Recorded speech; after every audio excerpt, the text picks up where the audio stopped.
Right now we have some breaking news as well, wherein this is an exclusive bit that we are getting regarding this operation itself.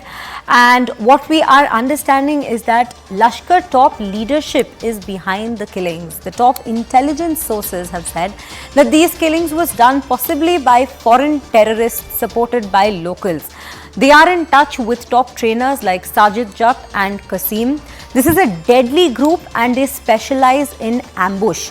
So these are the details we are getting. These are some information that we have received from our top intelligence source. And what we are also gathering is that yesterday the information which was received about the hideout before the attack from the Indian side, the attack with full force, was absolutely correct. And the hideout was fully warlike store and many medicines from Pakistan make and other sophisticated weapons were also recovered.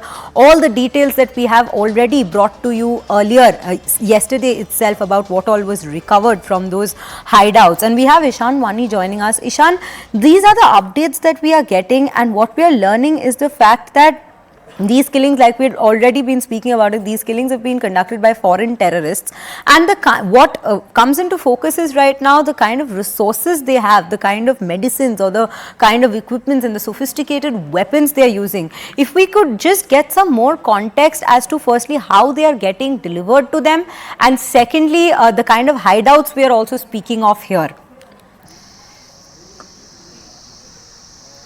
Well, one, we have been telling this since morning that there's a possibility of foreigners with them, because one, foreigners are highly sophisticated and trained. Whenever they infiltrate through the site, they are very well trained from across, and that's why their handling of weapons, tactically moving in the forest belt, is something where they are specifically trained. And that is why, you know, this clearly indicates, and there are footprints which indicate that not only Uzair, but along with him there are foreigners who are involved in this. All along this, it's very clear. There's a possibility of them being in touch with several top commanders who are sitting across and trying to tell them what to do and how to move in this particular area. Uzair, being one of the local natives of Kukarnag, he must have had an idea about ins and outs and how to go around this area. Now, how does this all supplies reach them? One is that the government has been trying to crack down on the OGW network in Kashmir Valley, which provides the oxygen and the support to all these outfits who are based in Kashmir Valley, and that's only through them that they get their food, supplies, medicines and all the essentials that they need up there.